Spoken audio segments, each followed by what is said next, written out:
এটা উনি প্রতিরোধের মুখে মানে পড়েন। উনি কি আগে থেকে জামাত বিদ্বেষী এরকম কিছু নাকি? হ্যাঁ, আপনি ওই ইয়েতে দেখেন, আপনি আমার ফেসবুকে আমি যে স্ট্যাটাসটা দিয়েছি ওটা কমেন্ট করে দেখেন, সবাই বলে হ্যাঁ জানি উনি আগের থেকে উনি আওয়ামী লীগের লোক।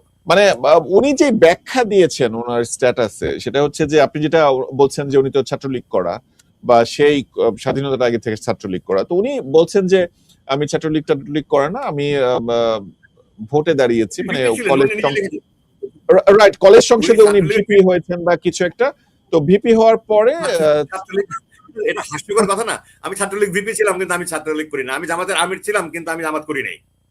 মানে উনি যেটা বলছেন যে উনি ভিপি দাঁড়িয়েছেন, পরে ছাত্রলীগ ওনাকে এন্ডোর্স করেছে, এই ধরনের একটি ব্যাখ্যা উনি দিয়েছেন আর কি। ছাত্রলীগ ওনাকে নিলে উনি ছাত্রলীগের ভিপি, উনি নিজে স্বীকার করেছেন যিনি ছাত্রলীগ ভিপি উনি ছাত্রলীগ করেন এটা দাবি করেন কেন? উনি আরেকটা কথা বলেছেন যে সেটা তো স্বাধীনতার আগে, তখন আর কিসের ফ্যাসিস্ট, মানে ফ্যাসিস্ট আওয়ামী লীগ হয়েছে পরে, তো তখন তো বাংলাদেশের বেশিরভাগ মানুষ আওয়ামী লীগ বা Chhatra League. That is also wrong statement. Awami League fascist বরাবর। 1969 সালে আব্দুল মালেক ভাইকে পিটিয়ে মেরেছে তোফায়েল। 70 সালে আমার বাবার মিটিং এ আমার বাবাকে হত্যা করার জন্য হামলা করেছিল, দুইজন মারা গেছে আমার বাবাকে বাঁচাতে গিয়ে।